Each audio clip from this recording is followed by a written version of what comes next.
Welcome to the Why Music podcast, where we talk to independent artists about their journeys, the inspirations behind their music, and ultimately why they make music. This next act is a musical duo that's constantly crossing into new genre territory. On a mission to deliver a new song every month of 2024, their catalog is constantly evolving into a more diverse conglomeration of their two different backgrounds and roots. Welcome, Falky. Yay! Ooh, we are here. You are here. We're all here. We're doing it. I always like to start with where your musical journeys, I guess, all began. I don't know who You wants want to to go start that one first? off. Who do you, I feel like you uh, have a longer. You go first because mine's okay. short and All sweet. right. I'll go first. I'll try and, well, I don't know. It's a podcast. I can yap. I can let Yeah. myself yap.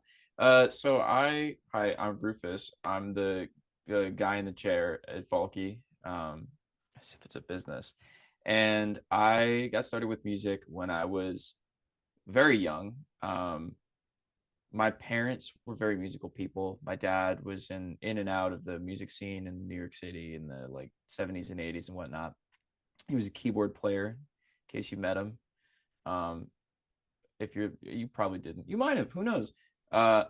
And he and my mom were both they fostered a lot of there's a house full of instruments. It's always been like that over here. And that has been just a big part of me growing up. And oh my God, I started yapping too much. I'm getting lost in the sauce.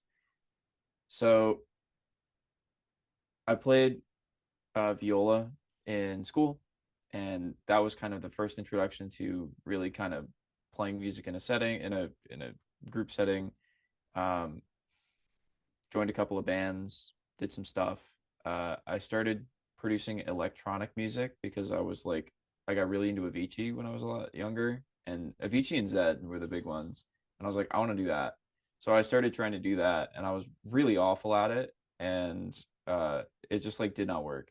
So then I joined some bands, and I ended up having the technical skills because of that stuff that I had done trying to sound like those guys and utterly failing. I knew how to operate a DAW and like do some recording. So when we were doing band stuff, we were like, oh, somebody's got to record the tracks. And that ended up being me. And I just kind of stuck with it. And I just sounded bad for a really long time. And anytime that I wanted to start sounding a different way or like add a different instrument, I would just learn it. And so people sometimes ask me what instruments I play, and I don't really have an answer to that. Like, I guess I play guitar and keyboards, but I kind of really just play whatever the song needs me to play. And I'm constantly learning new stuff just to put it in the tracks. And I'm really writing driven. So I found that the journey for me with music was focusing on writing, and everything else kind of supports the songwriting that you get to put. Like you finishing songs was really the thing that made it go. And yeah, that was me. And now I do this. Yeah. I guess my turn or questions in between. You Uh, could take your turn. all We'll give you right. your turn. Rufus, is it okay if I take my turn? Yeah, what? I Oh don't know. my I didn't God. know if you had more to Yeah. say. All right. So I don't really have a musical background. When I was a kid, my parents aren't very musical, which is totally okay. I don't know if they would agree with me saying that, but it was basically just Z100 on my way to school every day with my parents. So I got a lot of Kelly Clarkson, basically, is what I'm trying to say. I also played viola in school, middle Oh school, my God. elementary school, high Wait. school. I almost feel like I knew that. You did, I think.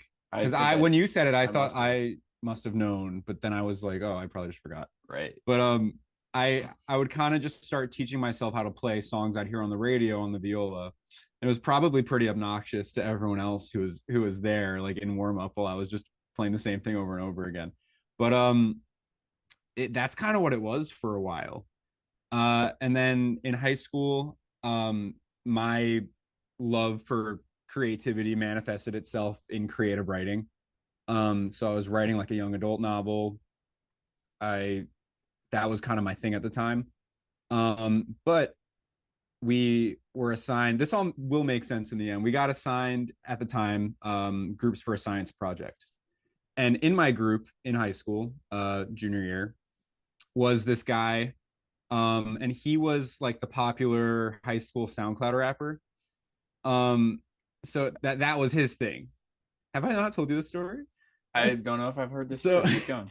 So it was a SoundCloud rapper that was in my group, and he was really popular, and he was like nice popular though. So like we were buds. I was kind of a loser in high school, but he was cool. He was chill.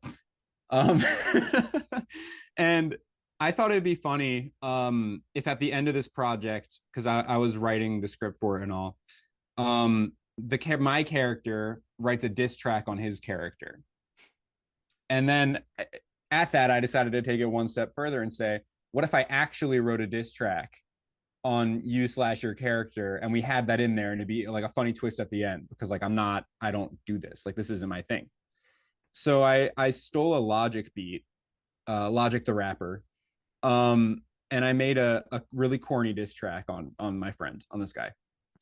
And for the first time in like my whole academic experience to that point, people in the school kind of knew who I was, because I put it up on SoundCloud, and people I'd never talked to were coming up and being like, hey, I heard that thing, it was funny.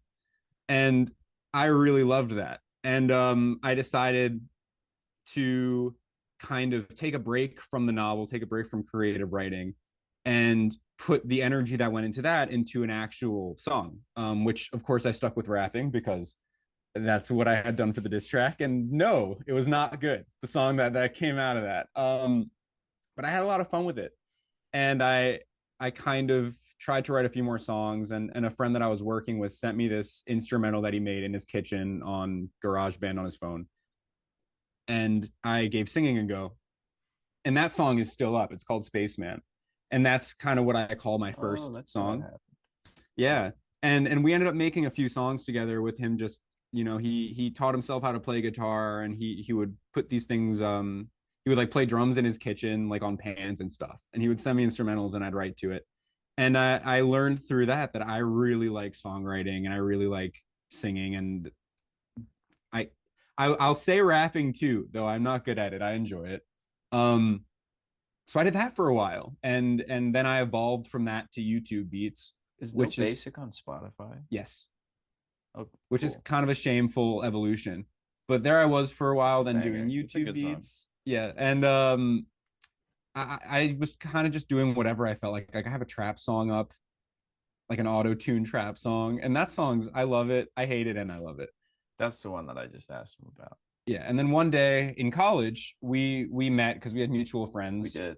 And even before college, because we live in the same area, we were in the regional group chat. And that's so true. Yeah. And because you were in the Landon Hall. Were you in the Landon Hall group chat? No, I was in the Westchester chat. Okay. Westchester, New York. It was a Snapchat group chat. Yeah. Okay. And cool. I sent him a song I was working on, because he said that he did music stuff. And the song I sent him wasn't good either. Most of the stuff that I did on my own isn't very good. And I sent him this thing, and I was like, oh, I make music too. And then we didn't really talk that much for a couple years. Yeah. Because I also was not very good. No, you're better than me. No? Right. I'll take it. Go on. Yeah, so we were kind of like acquaintances for a while, because we had mutual friends, but we were never in the same group. And then junior year of college, we were in the same room, because again, mutual friends. He came over to our house. He was really close with someone who lived in the house I lived in. And I showed him this song that I was working on called Dumb Out of Luck. It was something I'd written to some YouTube beat that I bought the rights to. So it wasn't like I was yoinking it, but he heard it, and he was like, this is really good. Like I want to produce this and make it better, because YouTube beats suck, and this has potential. The language I used, I remember this, was, Noah, I think this is $1 million song. He did say that. And it's funny, because every time we tell this story, I tell it like how I told it, and then he goes, actually, the language I used yeah. But yeah, so then we made that song, and I like to think we had a lot of fun making it. It took us a hot minute to make it, to get our workflow on the same page. It took like a year. But that song came out while I was in LA, and because I was in LA for a semester, and we figured, hey, let's make a couple more songs, see if anything else can come out of this. We decided to do an EP, which, you know, is still kind of happening, but not really. Like the songs we're releasing now, some of them were supposed to be part of the original EP, but I guess to answer your question about musical background, because now we're kind of getting into how we started making music. I guess that was my background. It was kind of nothing, and then it was creative writing, and then I wanted to write a diss track, and then here we are. I don't think I've ever heard SoundCloud rapper and popular in the same sentence, because where I'm from, that was wannabe like, popular, kind of. Yeah. That was not the. But that's interesting. Good for Do you know him. what? I mean, My high school had the same thing. well, we live in like, how should I phrase this without making it sound bad? Most people would just say a red bubble. It's a little bit like we're in a very blue. So we're in New York and we're in Westchester. And Westchester votes blue, but a lot of the individual towns in Westchester are like rather red. And so being a rapper in the type of population that exists in our high schools tends to make you cooler than it should, even if you suck. So Yeah, and you know it. Yeah, he was this guy, and he was like, he's this attractive guy who lives in this wealthy, majorly white community, who's rapping over hard beats, like hard sounding beats. And I don't know, like I feel that's a combo for success around here. yeah, That's fair. And to be fair, he wasn't awful. while you're in high school, it certainly Yes, doesn't. while you're in high school, When you get out of high school, everyone kind of is like, "Oh my god!" Yeah, And then you go off to college and be like, "Wait, I want to be a normal human." I wonder if his stuff is still up. But either way, it's good memories. No, I like him. He's cool. He's doing his thing now. He's killing it. But yeah, it is a fun story. I love telling it because that's not something a lot of people say. Is they started music because they wrote a diss track and ended up liking it. Yeah, That's Dude, yeah, I mean, that's- the Paul brothers both did that. yeah, but they were already famous. That's true, and they're not. And I don't. Do you want to put yourself in that category? No, absolutely not. You, I mean, you sounded so adamant when you said no, but you're the one who brought it up. look, Okay, well, yeah. So that's our backgrounds. So that's what the question is. Yeah. Yeah, two very different stories that kind of came to a united ending. Mhm. Yeah. Well, we're in the same room right now, so, So yeah, I'd say so. if you look at this cross section of time, absolutely. Mhm. So then, I mean, you just kind of made the one song and then just decided to kind of keep doing what you're doing and just kind of decided to do more of it.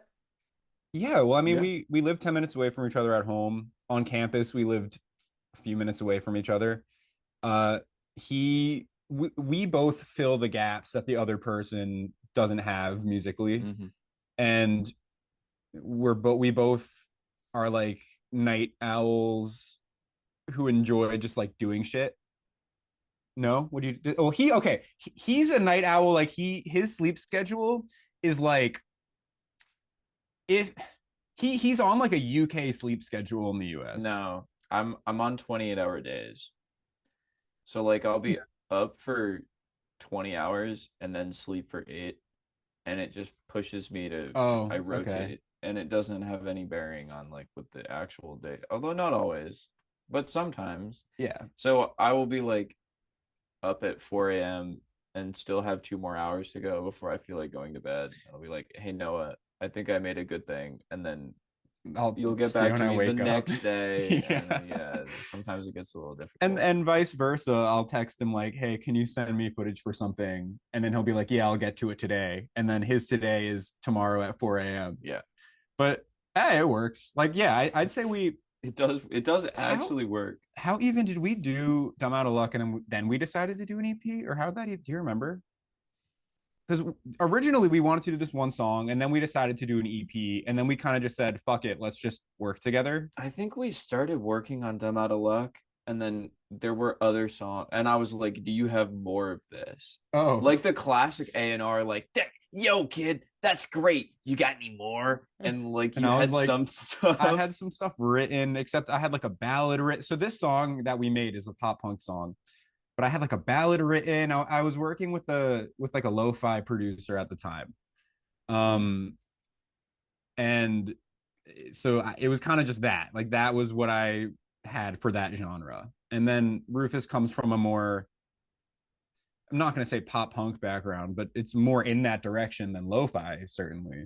yeah. So he would play some stuff that he had that maybe like his band was going to do something on and then didn't do something on, and I was like, oh shit, like I can write to this, like this is great. And it just kind of worked. Like I don't Mm, think we ever sat down and decided verbally, hey, let's make a bunch of music. It was just kind of like a continuous, you, like it's kind of like how a lot of relationships start, right? kind Like of, you go yeah, I on a guess. couple of dates and then you're like, ah, I guess we're a thing now. Yeah, Yeah. it was like that. I feel like it was very much we had like the story of how we got started in our first project is kind of, it feels the same to me as the story of how a lot of like people who already are successful artists end up becoming a collaborative effort. Like if you listen to like how who is it? It's Bruno Mars and Anderson .Paak that did Silk Sonic. Yeah, it's both of Yeah, them. yeah, it's How they talk about how they got together was just like, well, we made this, and then we made this, and then we made some more, and then we're like we should put out an album, and now we're a yeah, band. And it's kind of like it's the same thing there, where we both had stuff on our own. Like we didn't need to find each other in order to be able to make decent music. So it was kind of like it was really exciting to find somebody else who was like, oh my god, you don't suck. And then we get to be like, and I don't suck either, and we can make good stuff. Oh my god. And so it's just like it's really exciting to find a like a creative collaborator, yeah, especially in an environment like that where there's a ton of people that like want to be doing it. And there is, if you're like you're on a college campus and you go like, hey, I would love to record an artist, you will have no shortage of people that pull up in your DMs and be like, hey, I have 5 songs, I'd love to record an EP. And mm-hmm. then they come into the studio and it's like the worst 5 songs you've ever heard in your life, and you're like, what? And so it's nice to just kind of like, there's no, it doesn't feel transactional at all. It's, you just find somebody that's just like, yeah, I mean, they're, I like making stuff, and the stuff is just like actually good. There doesn't need to be a formal process. You kind of just like, you pass stuff back and forth Yeah, until it's like, hey, we should probably make this a thing because now there's like a release. yeah. And we went to Ithaca, which is kind of a music school. So, Yeah. dude, There's a lot everybody, of good people in Ithaca who yes, are yeah, just, yeah. they don't talk to anybody else because they're music students and they don't want to talk to you because you're not. Oh, brother, It's we it's a can it's a clicky college. we can get into my critiques of that culture later. It's all right. It's all right. Mm-hmm. That's then. This is now. Yeah. So, what does the collaborative process look like for the two of you? What does a song going from square one to finished product look like? Oh, Every possible way that people yeah. talk about how their creative process works, we have done. It jumps around per song because we like to hop around genres. So it's like, you know, there's one song we made where I just texted him one morning, like, hey, we need to change of scenery. Let's go make a song in a park today. And then we go and did that. There Yeah, was it was, that was Edge of Your Bed, that was at Edge of Your Bed. and it was 3 hours from start to finish. And we just sat down at a picnic table and just was like, all right, we have until the laptop battery dies. And Yeah, we which ended with that we should song. do that again. That was We should fun. do that. We kind of did that again with 5 Feet Oh, Deep. and then yeah, 5 feet deep. And we, it was a very similar thing where we went on a walk Yeah, and then yeah. we Except sat down. it was originally supposed to be a content challenge where we only have the hike to figure out the song, but we kind yeah we went on a hike, discussed a song, came back, made it happen. We haven't had a lot of situations where we both heavily disagree on something and really need to screw with something to make it work. Mm-hmm. Like there will be a song every once in a while where we sit on it, and then there's a song that we're working on right now where Rufus one day was like, hey, we should reproduce this, I think it could be better. Oh if yeah. we just go back in and like start from scratch with the vocals and stuff, and like reproduce around the Hey, vocals. that's not what I said. Oh, you meant like leave the vocals and Yeah, because I was what I that's meant what was this needs to be reproduced because all of my stuff sucks because your stuff was I still was, good, it's still good, but you know, we which is not where it needs to be released.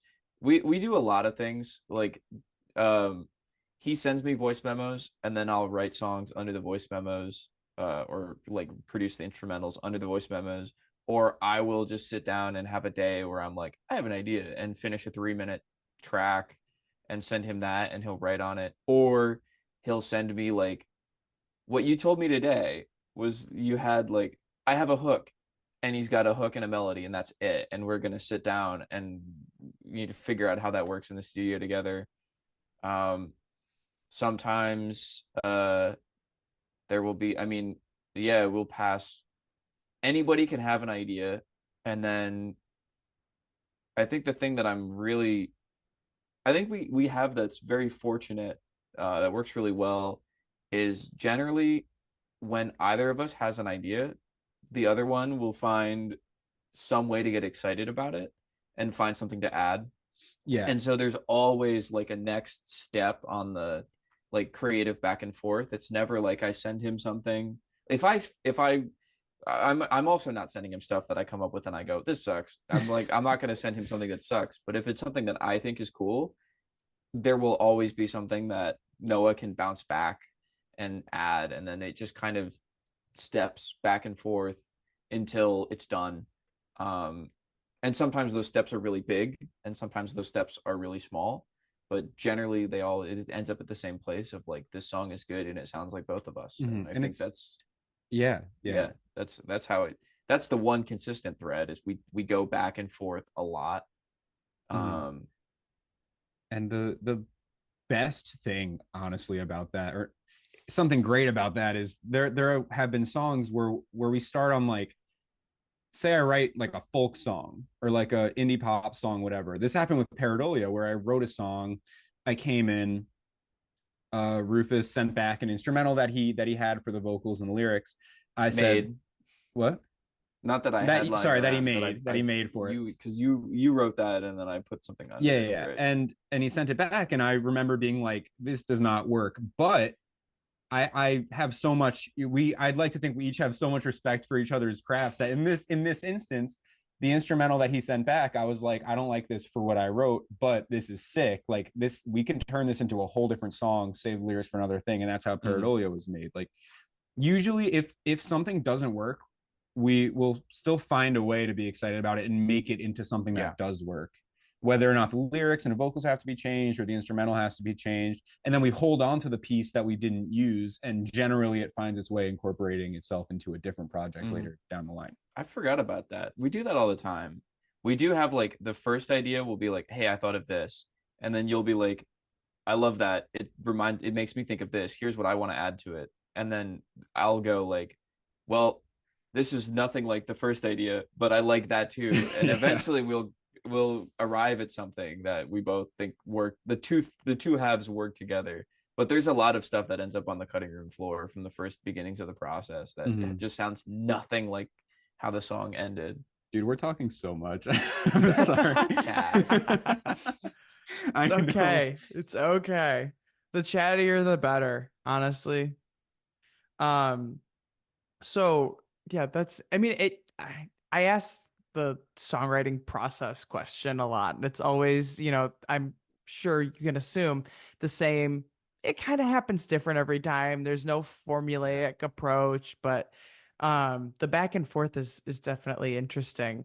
Um, because it's like working from two very different sorts of mindsets.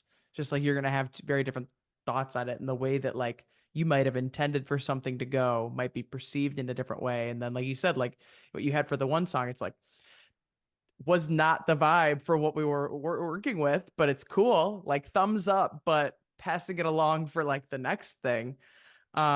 It's cool what kind of different ideas, because like yeah, like you said, like you can have a vision for it and then it can turn into something completely different in someone else's hands. It's like if you give 10 songwriters the same sets of lyrics, you're gonna get 10 completely different products. So it's cool. Mhm. I think maybe the thing that we do that is different is we don't if we have a new idea that doesn't work with what we're currently doing, we tend not to like put it on the shelf for the next one. We just stop what we're doing and work on that. Yeah, it used to be a very distracting thing that would hold us up for months because we couldn't get anything done. But Then we got better yeah, the more we've done it, now we only need like a day. 2-3 studio Yeah. sessions to really finish a song if we really want to work on it. And generally the excitement only really lasts for 3 studio sessions before we're like, ooh, new thing. So Yep. it kind of just works. Yeah. And we kind of started working with 3 songs at a time. We're trying to hold it to. Because on any one of these days, you split the studio session up. First half is this song, second half is that song, or first half new song, second half whatever. And that's been keeping us creatively fulfilled, just because we're not working on the same thing for 12 hours a day whenever we come in. Yep. And we could finish multiple songs at the same time because we dedicate half the sesh to each thing. It's like the ADHD master strategy of how to actually finish stuff is you'll never be able to sit down and focus on it. So you just have to get so good that you can finish it really fast. And you'll spend a long time sucking until you're like, wait, I can do it now. Yeah. And then poof, you can suddenly do it. But it's a lot.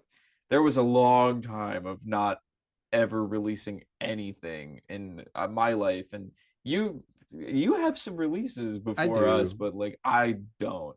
Well, that's because I spent a long time like not being fast enough to ever finish anything because I would lose interest before anything happened. Well, I didn't have ears that knew what mixing sounded like, so I could just pop something into Studio One and like put an EQ on it and not edit it, so it's just a straight line and be like, "Yeah, this sounds all right." And now you do. He has some of the best mix notes I've ever gotten. Oh yeah, no. As I've listened to more music and stuff, I don't know how I went from like 0 to 100 on the scale of bad ear to really good ear really fast. I don't know. I don't know actually how. do that. I think you probably knew, and you just needed to learn the language. No, that's actually definitely it. Because for the longest time, I speed ran through the musical background that I missed some points it's whatever. It happens. But there was a point where I was working with a couple different producers. One of them was like the first actual producer that I worked with that we just met in a video game community, and we worked on stuff for a bit. And the other one was an EDM producer who I also met on a video game community. But most of my notes, I'd make the sound that I would want them to have happen in the song. So we'd be sitting there in a Discord call or like a Skype call, shared screen, and they'd be doing something, and I'd be like, okay, now go, whoa, whoa, whoa, whoa, whoa. And they would just have to figure out what I meant by that. And that's a pretty self-explanatory. Like I'd be sitting there just like at a bell there and make it go bing, bing, bing. Like it's for the longest time, those were my mix notes. But watching Rufus do his thing, since we started making music, everyone, when he's not sucked up in the zone, like in his own headspace, not talking, doing his stuff, he'll kind of say what he's doing. And watching him do stuff, in real time in person, hearing him kind of talk about what he's doing and talk to himself and be like, oh, this needs like this plugin, this plugin. I've definitely gotten the vocab more down, and I've been able to, I guess, give more accurate notes. Mm-hmm. Like I didn't know what an LFO was. Like I knew what it was, but I didn't know that it was called an LFO until a couple months ago. So I would just say make the wobbly noise. But now I know. So well, if it makes you feel any better, when I started, like I tried recording my first project when I was still in high school. And granted, I had been writing music for maybe like a year and a half. My only background was like that I played piano and then learned to write words. I tried recording piano with a like condenser, like like one like the very like a Blue basic like condenser sort of mic sitting like over next to like the like this part of where the keys are piano, like outside of it with the like cover thing on it, the like foam like pop filter cover thing on it, and that's how I was recording piano. So, Damn. I bet that sounds cool. Yeah. mm, No? probably not on the like $60 microphone that I had at the time, but Oh, you it, could do. it I'm sure you could do something with it. no, It might not. It might not sound like it what was you an ugly want. sight. Maybe a It was lot an of ugly people probably sight. don't want that. I think what Rufus means is we all start somewhere. Sure. I had a blue Yeti with a sock over it. I remember having somebody over to do a verse, and it was just a blue Yeti with like a sock over it. Dude, and they were that's just crazy. No, I love weird stuff. I love stuff Yeah. that doesn't make any sense. That's the like no one would ever. I think some of the coolest creative decisions or ideas that you get come from like the horribly ridiculous things that are so wrong that you do when you don't know what you're doing. And then you the more of that you can kind of hold on to and remember, I think the better, because you can kind of get pigeonholed into like this is how something is supposed to be. So I'm just gonna do it this way, or like you have set ways of doing things. Like I have a vocal chain that and all the producers are gonna yell at me and kill me for this. I have a vocal chain that I stick on him and I make like one change to on like everything. And I made it. It's my vocal chain. I did it myself. All right. I didn't steal a preset, but I use the same one like every time because it's his voice on the same mic and we just do that. And I think some of the coolest stuff that we've ever made has been has come from like when I open an empty project and I don't use any of the presets or anything that I have that sound like us, and we just kind of build it from scratch. And it's totally in that vein of like now that you've said that, I kind of want to go try it and see how that would sound on, because I'm really curious and see if there's anything cool we could do with it. Because there's so many weird things that are just like if you lead into the weird stuff, you can make some great stuff. Like I'm saying stuff so much because I don't know if I can swear. Is that okay? It's fine. All right, you make some weird shit and then like you love it, and that's the shit that really I don't know. That's what gets me really excited. Is like, oh my god, how would that be? That's so strange. Or like, I can't believe that works so well. It's so weird. That said, though, it is always fun to look back and remember the really underwhelming, crappy setup that we all had. Oh yeah, When Makes you you start. appreciate what you have now. Oh, For yeah. sure. It's nice to know what you're doing finally, you know? yes. I'm 100% on the same page there. Dude, I have to in my room at home before I started coming here to record. I had this setup where it was these hexagon audio panels, and they're in the corner of my room. And because I couldn't line them up correctly, it goes like this on. So the corner's here, it goes around the corner, and then the middle's empty. And I would pin a shirt to the things, and acted as my middle one, even though it did nothing. Not to mention they're like a centimeter thick, and Yeah, you're getting.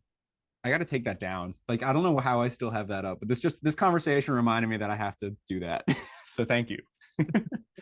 You could. I mean, I just got now I'm ones. thinking about how to treat your room. No, I just need new ones. I did my in square college. ones. I did my thesis on acoustics, and it was like one of the most eye-opening 6 months of my life in a It's while. mind-boggling. I It's know nothing about it. I need it's to do something about this room, but there's. I mean, what is surprising is that there is a lot you can do, and a lot that doesn't matter. But it really, doesn't. The world that like once you get deep into it, there's a lot of. It's because nothing makes sense until it does, and then when it makes sense, it's like, oh my god, and then a lot of things just become. It's not as much of a black box as it seems like it is, because there are just a couple of good books, and you read the good books, and then you're like, oh, okay, there's a method. For those who are illiterate, what's your one acoustic suggestion? My one acoustic suggestion, Yeah. um, foam doesn't do anything. Like it kind of does a little bit, but it doesn't really do very much. No, actually, here's my real acoustic suggestion is um lean away from using foam, but use your ears more than any tools. Like if it makes it sound good, then that's what you should do. It's a good Um suggestion. yeah, because anything more than that is like you immediately start getting into the weeds. It's just you find a thing that sounds good, and the more that you can learn about the theory, the more you'll understand why it sounded good or at least why it sounded, why you liked it. Yeah, but don't beat yourself up about it. A lot of stuff doesn't matter. A lot of stuff doesn't matter. We recorded a lot of our stuff on like an SM7B in any old space, and or literally well, you can't quite see it in the shot. We have a WA-47. Do you want It's to a lean warm, it it's a- in? yeah, lean it in. This is a nice old. It's not a real 47. It's like a reproduction. But like even that mic, which is a large diaphragm condenser, you just put it in a big old room, and like it, and if you get close enough and don't care enough, it's fine. And we've done it. We've done a lot of that. Like there's a lot of things that are just like, yeah, once you get that in there, it's fine. So the more that you do, the more that you train your ears, the more you can learn what matters and what doesn't. Because the thing is, if something does matter, it's usually really difficult. But a lot of it doesn't matter, and that's the win. Sorry, I keep yapping about it. I don't even. It's okay. What was it? You had me make one acoustic. Oh, use your ears. That's all. That's just use your ears. Your ears are good. Use your ears. That's the suggestion. Yeah, good suggestion. Yeah, there you go. Perfect. If you had to create a new genre around your style of music, what would it be called? Oh,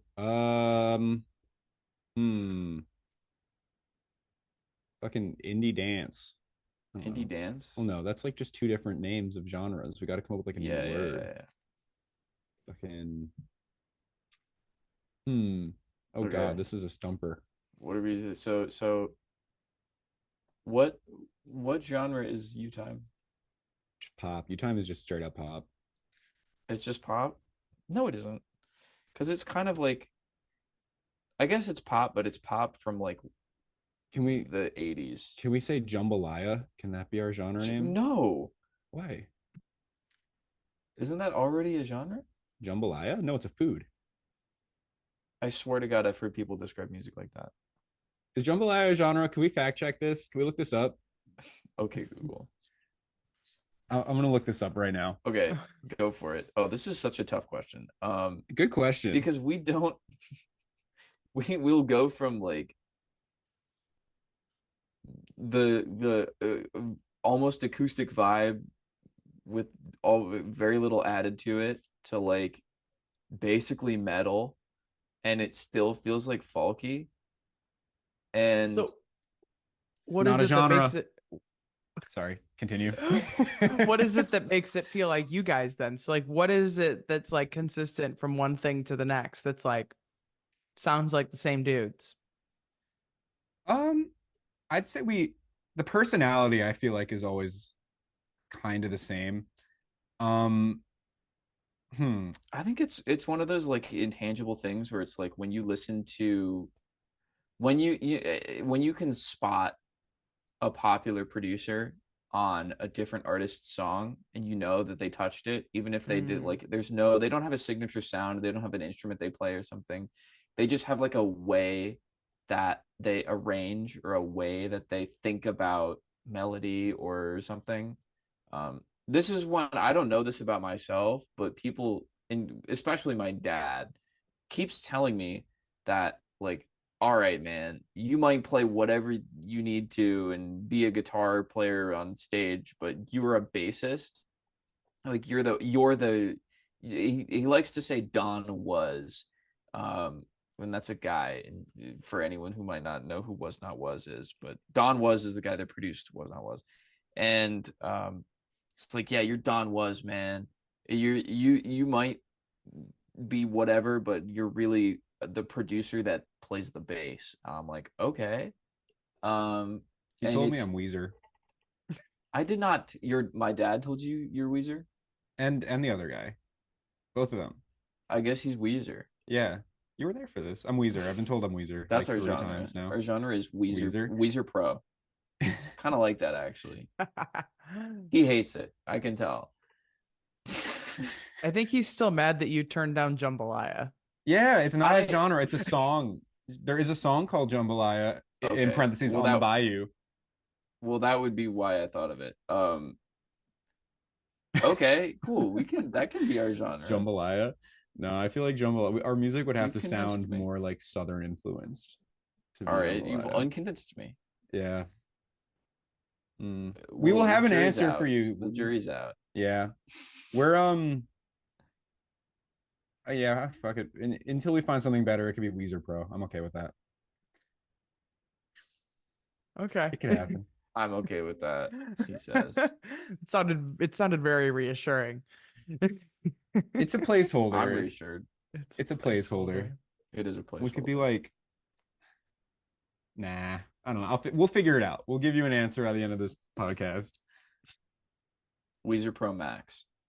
Now we're cooking with gas. It just needed another like additional little word to give yeah. it a little extra boost. Yeah. We could no, I'd say okay, if I had to put a We're genre the on Steve Jobs of we music. wander. We wander. We wander. I like it. Call it wander.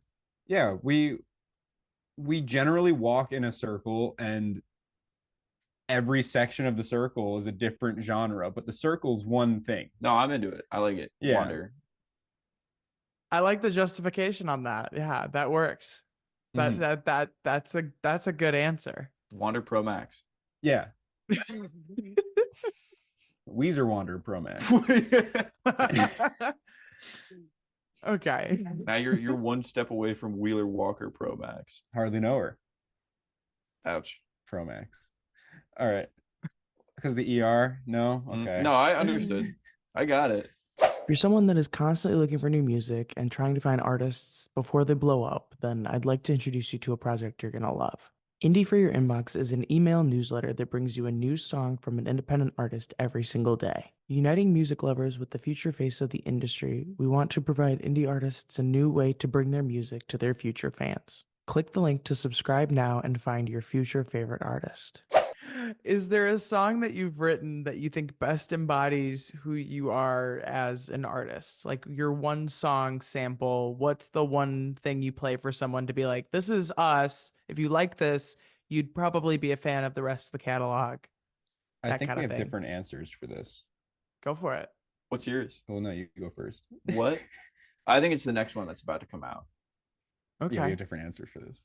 I think that's our defining, like, it's a song. I mean, we leaked it already by accident. We did? Yeah, you said the title. We both said the title. Oh, the title. Yeah, the title's You Time. It's coming out this month. We can actually we'll give you the thing. You can snip it in here. Woke up this morning thinking about what you said. I'm contemplating what if you really meant it. Maybe last night only happened in my head. Got a reply, but I don't think I'ma send it. We walked together, you were holding my hand. Something about it made me feel so accepted. Now I'm alone and God, my room is a mess. Something about it made me feel. Yeah, that one. I think that's like, at least for me making the Falky thing work in a production context, that's my answer. I feel like U Time is it's the most we've ever done the thing we're trying to do. I guess I don't know if that's the song that's the most us, but that's what I would tell people if I wanted to pitch them Falky. I mean, it's not out yet, but once it's out, that'll be the one that I play for people. Yeah, it drops on, I can say that, right? If you want. It drops in like a few weeks. Okay. But I would say that song, You Time, it's probably the song in which I'm furthest out of my shell. This whole musical thing has been, for me, he's been performing. He knows what that's like. I never had that. By the time I started making music, I just became okay public speaking and that kind of thing. And this is singing is a whole different thing. So for the longest time, it's been a journey of like, act more, be more of a presence, like ham it up kind of thing. Where every song less and less as we made more music, but the main critique would kind of just be really feel the song, like get into it, don't be afraid to like move funky and like have your voice crack in the recording. It's whatever, just Hey, we moving funky. yeah, we but yeah, the main critique was get into it. And I feel like you time is definitely me. I'm getting into it in that song for sure. But I would say that for me, my answer would probably be bittersweet. Okay. Um it's very, it has a wide range, I feel, from timid to, you know, get the crowd involved. And I think that that song, at least for me, was the song that I was able to kind of come out of my shell initially on. If not in recording, then live. This thing's gonna die again. I'll be right back. Because Keep I'll keep talking. It got to a point where live, Bittersweet was the first song that I like ran out into the crowd for and was like, we're all gonna scream this when I say, I have to remember the lyrics to my own song. When I say we got so much to live for, baby, you all say all the time in the world. And I ran into the crowd. I wasn't even singing. I was like yelling, and then I was yelling with the crowd. And I would say that that song probably personifies is most reflective of the journey that I personally have gone on with this music thing.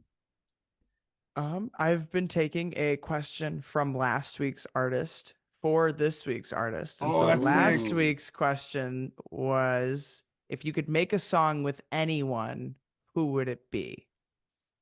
I'll give you dead or alive. We also Yeah. have different answers for this one. Go for it. That's what we're here for. Uh, do you want to go first? Because I think I have. I don't know yet. So I'm weighing my options. there are two people I think that I'm gonna cheat and say two people. I think, oh, there's so many people. This is an unfair question. I would say that me personally, I'm a really big fan of this artist called Spill Tab. Okay. I think that the production style is just so awesome and unique, and they're just so creative on every song they put out. And I think that would be an amazing collab. I think that would work really well because it's not in the vein of what we do. It's a lot more like glitchy, weird. Not to, their music is extremely palatable. It's just a lot more glitchy, weird than the stuff we do, and I think that would make a really good pairing. Um, Not strictly production wise, even though Spill Tab also has great vocals. We take a lot of influence from Olivia Rodrigo, and I think that would also be a fun collab. Yeah, that would. It would. I think. Oh, this is tough. It's tough for me to answer this because there's a couple. I mean, he's still alive. He's probably gonna be alive for a while.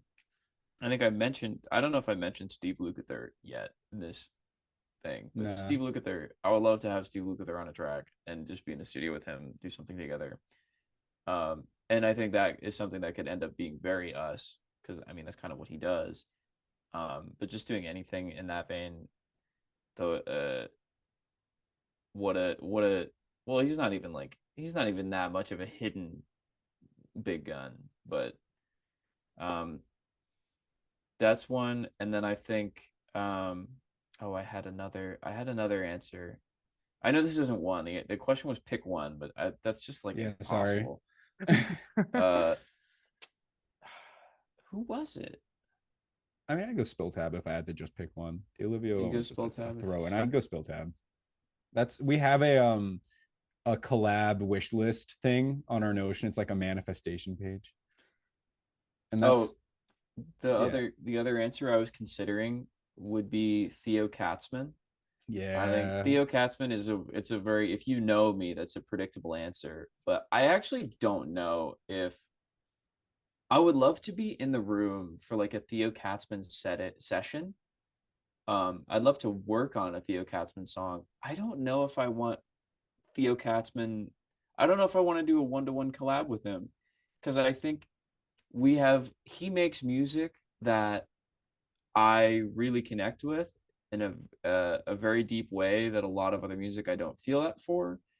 But I think understanding him as much as I do as a person, I don't know if we would actually have tremendously overlapping styles of collaboration. I don't know if we would work super well together I think because we have I a- know a little bit more than I could. Oh, So from just a music perspective, or like about him, yeah. from a music perspective, I think that would be really, really cool. But I don't know if that would actually be the one. So I think I'll go with Steve Lukather, because I think Theo Katzman his music is too pure, and I don't think I'd be able to do the right. I don't think I'd be able to do it justice. I think it's too him, and if I tried to be in there with it, it wouldn't work the way that it should. All that said, if Alexander 23 or Ty Verdes are Yeah, listening you to can hit this, us up. don't be offended. We really like you guys. We think that Yeah, DM's open. yeah, DMs are open. We think working with you would be fun. Oh yeah. Yeah. Alexander 23 is always doing cool stuff. I'm in the middle of his like studio course. Oh yeah. Do you know about that one? Mm-hmm. He's it's very good. He did It's all of very good. Renee Rapp's new album. Oh, he which did? was- Oh, I didn't know man. yeah. that. Yeah, he did. No, the you one haven't that listened to it. that she put out No, in but the I know fall. I listened And to it. it's very Yeah. different than like his stuff. So it's like really cool because like she's got a couple big ballads on there. And so like to see like that side of what he does is really cool. I saw him like probably 10 feet away through a fence in Charlotte last fall. Cool. Because the Renee Rapp, he was opening for her, and she was there the Mm. night that I was there for a conference, and he Mhm. was literally like unloading like stuff with the tour bus, like That's just sick. across, like just on the other side of the fence from me. I was like, that he's a real person. I was like, this guy is Yeah. like in the flesh right now. So We gave Christian French a sticker. I love Christian. I saw him when he was in Grand Rapids a few years ago. He was the first concert I took my boyfriend to. Really? Yeah. Cool. He's awesome. He our school got him, our college got him. They got him. They got him. They yeah. got And I felt so bad because like nobody showed up, but Oh, they're all awesome though. I've talked to them. They're all great. It's like a pseudo rivalry. It's a fake one that We have motivated us. some fake beef. with Although, them. like, I engineered all of their tiny desks, he did. and we performed at them. We performed at one of them. Oh, we did only do one of them. No, they're awesome. It's like a pseudo. There are a couple bands in them that we like make up beef with so that we can feel more motivated to do things, Yeah. which is kind of a toxic strategy, but hey, it works. So the other band that we had a fake beef with, they're not doing stuff anymore, and that sucks because now we need to find a new band to have fake beef with. Yeah. Do you have any bands that you think we could beef with well? Just off the Ooh. I have dome. no idea. I got no problem with anybody, so I don't know who you want to. Fair. We'll Yeah, well, we figure don't, it we don't out. have any lines with. problems with Yeah, anybody. yeah, no, we don't- We just like to. We You just just like have to. fake problems. Yeah, we fake just problems. we just like to compare ourselves to others because it's very emotionally healthy. Yeah. Oh, don't get me started on that one. Yeah. Oh, wait, do we get to ask a question to the next artist? Yeah, I was just gonna do that. What is your question for next week? I have one. You have one? Yeah. Go. If you could replace the bottom half of your body like a centaur, God. with not any animal, this again. and it's like proportional to your body. So like if you picked like an alligator, you'd have like the 4 alligator legs. It would just be like a centaur, you know. What animal would you pick? I feel like We I'm gotta- on this new trend of back and forth between like music related questions and not music related questions. Because the one I asked for last week's artist that was from the week before, so like 2 weeks ago, it Mhm. was simply ketchup or mustard. What'd they answer? It was ketchup. I think that's the right answer. I I agree. I feel like picking mustard in a head-to-head battle is like picking Burger King over McDonald's. Yeah. Because sometimes it's really right. Like when If it's mustard's the right it's moment, right. yes. It just needs to be the right But occasion. it doesn't have a lot of moments. Mustard is a great component to a marinade, but it is not a agree. good sauce. I'll agree. Mustard's like the relief pitcher. You just put him in for that one Yeah. moment when you need Yeah, him to yeah. be there, and otherwise he just sits on the bench. Perfect. That's a perfect analogy. Bingo. If you want a music related question to ask instead, because That's you fine. know, That's fun. I'm interested to see what comes out of that. I don't know. I don't know offhand who I have next, but we'll see.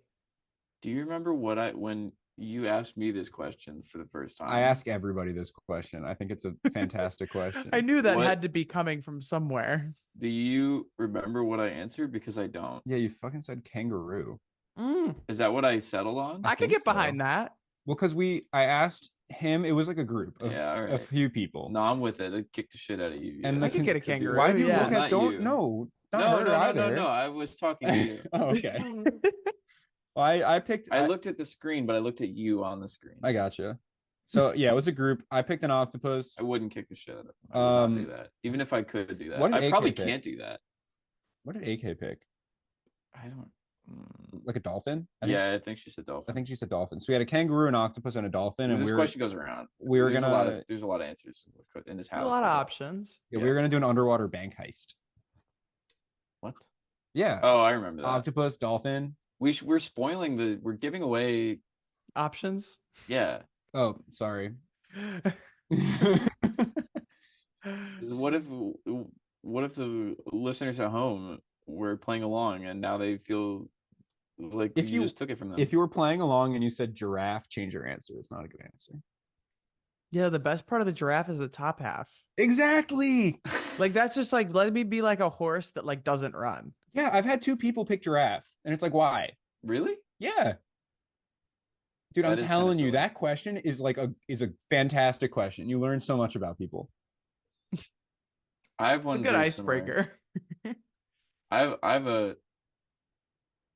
This is so. Oh my god, we're in the weeds. I have one that I like to do as an icebreaker, which is if you had to fight a bear in the woods and you could have any kind of stick with any dimensions, what would the diameter and length of your stick be? Oh my god. Dude, what the fuck? I'm sorry, my icebreaker is so Like much a nice better than like your nice icebreaker. like 2x4 might do me justice. See, exactly, but like, Wait, wouldn't you want a spiky pole? and the strength of my icebreaker is revealed. No, I've been dragged in. Because no one ever agrees.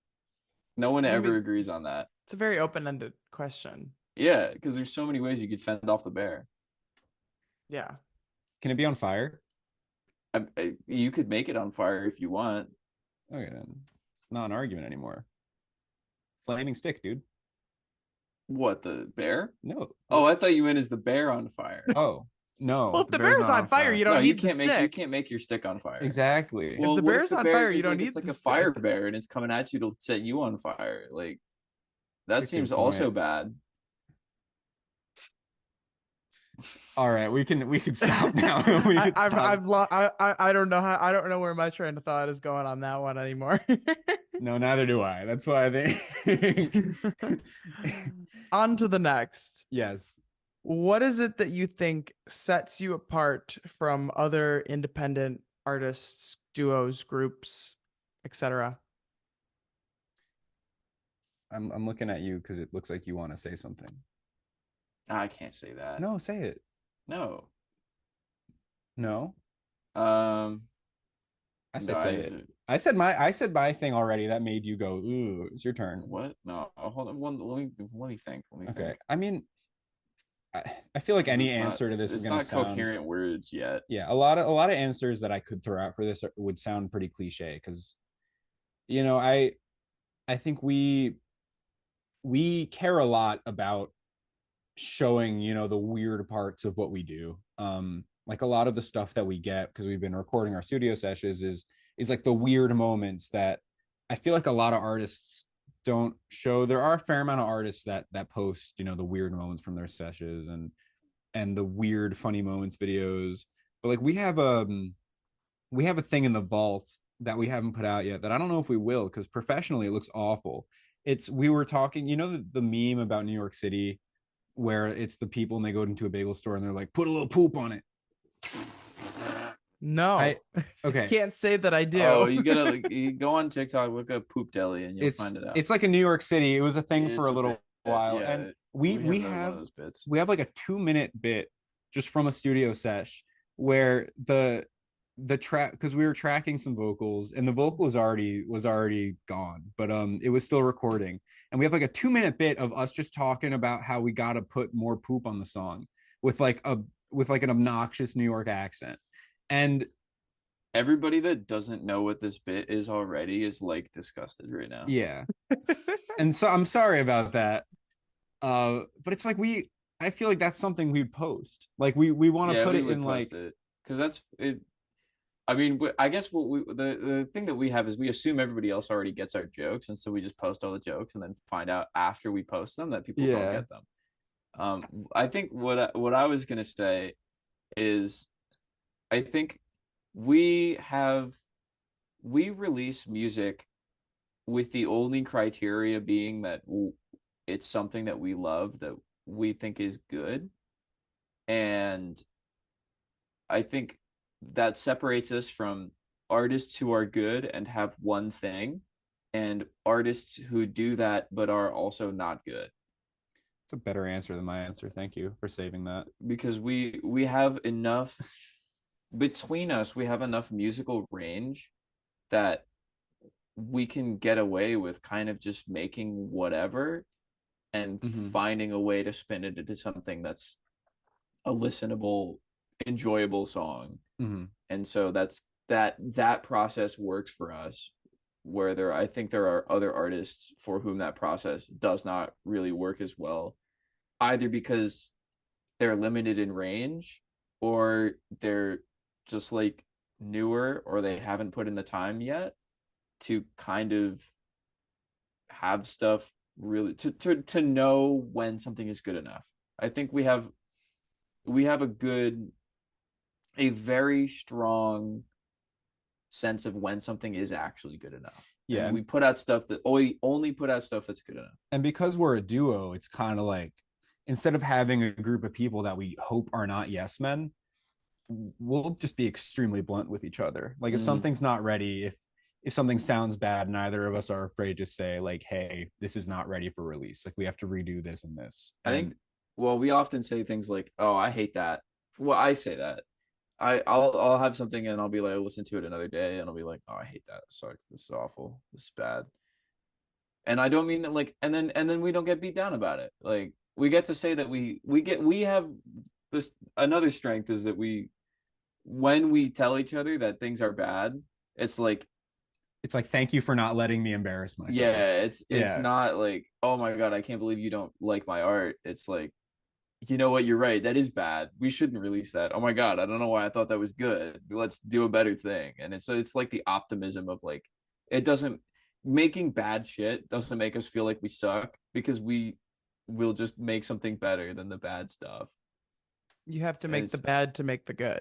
Exactly. You can't just make everything good. Like that's not something that happens. Yep. We've already made our 100 bad songs. Yeah. That's the good thing. Yeah. And what's great about that 3-song cycle that I mentioned earlier is that, if a song's bad, replace it with another song. Exactly. You still have 2 more songs that are good that you're working on. So there's always something to be excited about. Yeah. It keeps it from not all of the weight being on one project. It's like you guys are spending hours and hours on this one specific thing, and it's like, oh, this sucks now. Now we have to start something new. It's like you lean into the other 2 pieces, slide something else in that slot, and you're set. Exactly. Just keeps going.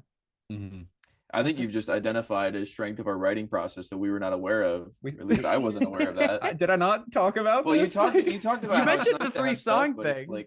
But that it's a strategy to avoid burnout, which I didn't think about. And it's also that's just kind of how we do it. But like that's probably a really good idea to keep doing that. It's also a strategy to make pivoting super easy. Yeah. Like extremely easy. I might need to start doing that. Have a couple things going at once. Dude, it's fun. As long as because if you're doing it without the organization aspect, then that's what we were stuck in, and it was a hole, and we're starting new thing after new thing for a year, never coming back to anything. But I feel like once you kind of lock down the fact that you have to stay within a certain range to make it work, I think once it's you definitely lock effective. Once you lock in. Oh boy, yeah. Yeah, I no, that's I might have to consider kind of having a couple moving things at once. My thing is like I'll try and work on the one thing and then I'll hit a wall with that one thing and then I'll start the other Mm, ones and then I'll come back to that later. Like I yeah. think the first song I started on the album I put out last year was the last one that actually ended up being finished because I just couldn't get it the way I wanted it to. So I might just need to have a couple things going on and keep the creative juices just like in a constant balance. Yeah, I think I'll tell you, having several things going on at once that you're excited about makes it really easy to have that wall be at a really low threshold.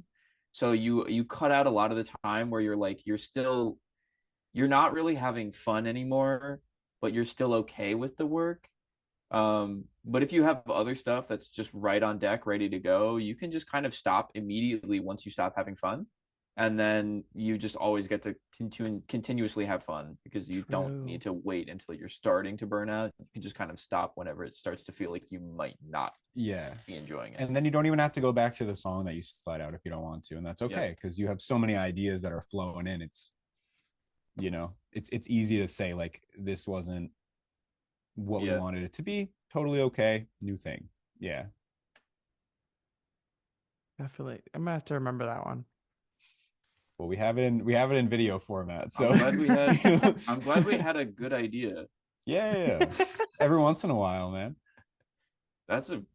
No, I won't say it's a first. Maybe it's a second. I mean, a broken clock is right twice a day, and we're two That's so people, so true. we're right 4 times. Four a day. times a day? I like that. A Wait, that broken feels like a clock is lot. right twice a day. Have you never heard that? I feel like maybe I have, but it just like struck something with me today. So just take credit for it. I made that He up wrote it. He Okay, wrote yeah, it right there, now. just now there we go. in the head. Another good idea. There we go. World-class freestyle. You guys are on fire right today. here. I'll take it. That's See? a way to say it. What impact do you ultimately want to have with your music and with your artistry? Make people dance.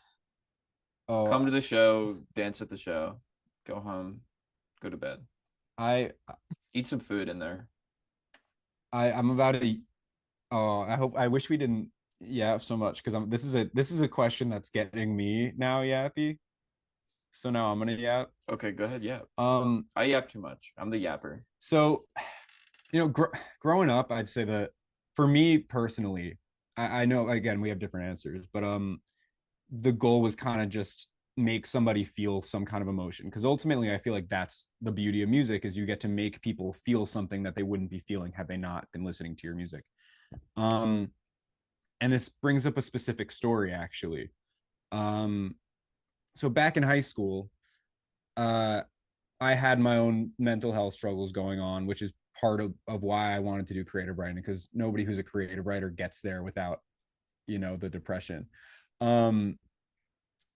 But when I switched into songwriting, my main thing was that I wanted to impact people in a way that I knew I previously couldn't. And there was one day after releasing Spaceman and a couple other songs where the quality wasn't there, but I put a lot of myself into those.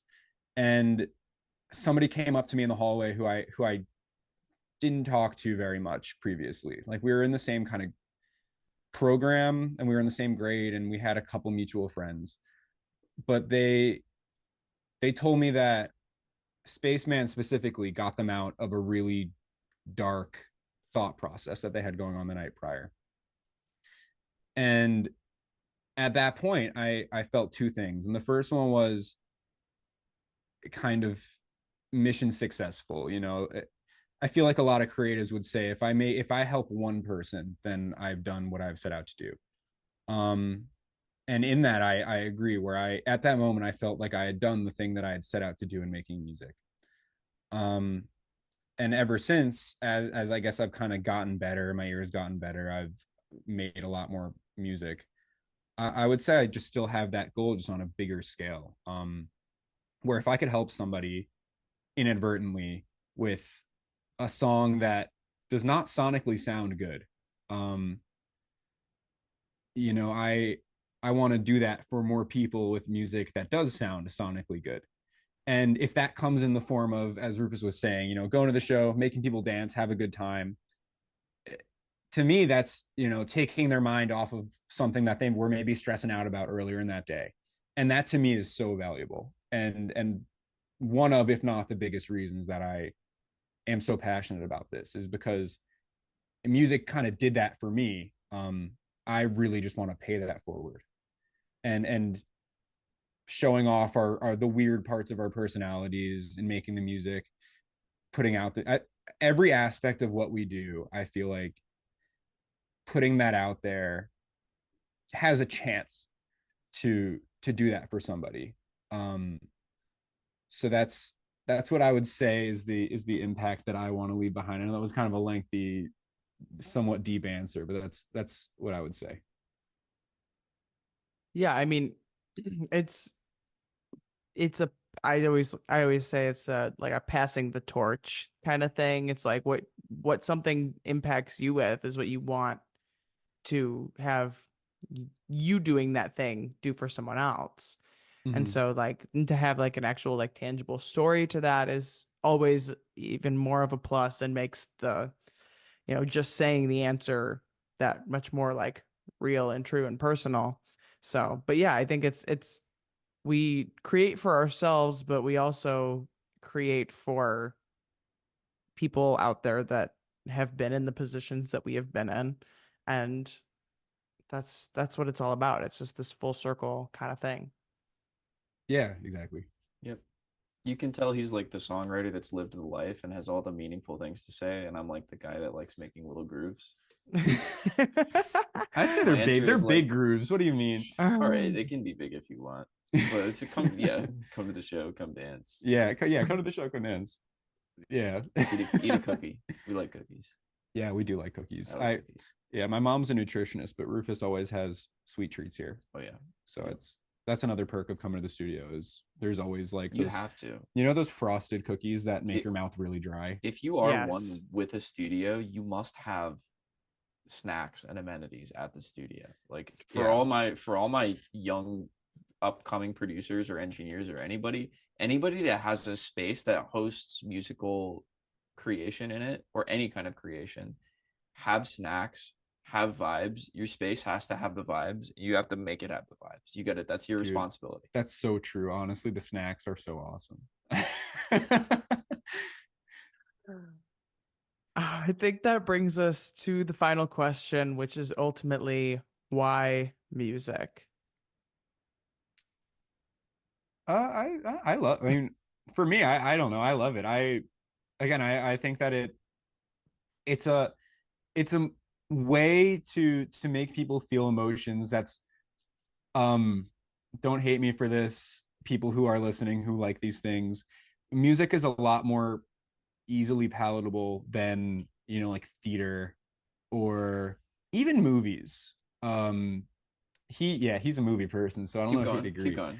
But music it really is like a universal language, and it could be short and sweet. It could be like 5 minutes and make you cry. You could do so much with music. And I mean, I don't have a musical background, but I've found a way to partake in this universal language, and it brings me joy. So that's why for me, I think for me, music it has a very unique thing that it does, and I think a lot of what I want to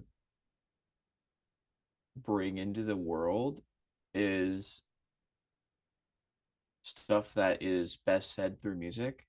I am in my spare time, I am very much a multimodal artist. I started by being a filmmaker.